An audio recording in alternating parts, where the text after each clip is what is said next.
You ask Tiger to solve. This deals with linear equations with one unknown. The final result is x equals -1/2. Let's solve it step by step. Group all x terms on the left side of the equation. Subtract 3x from both sides. Group like terms.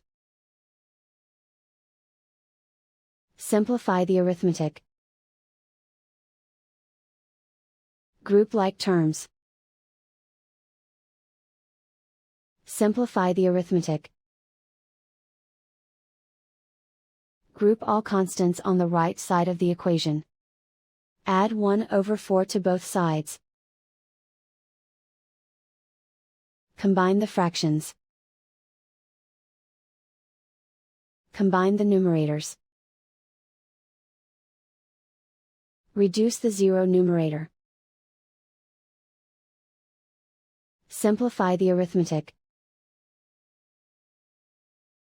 Combine the fractions. Combine the numerators.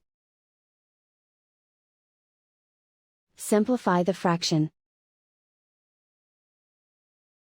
Isolate the x. Divide both sides by 2. Simplify the fraction. And so the final result is x equals -1/2.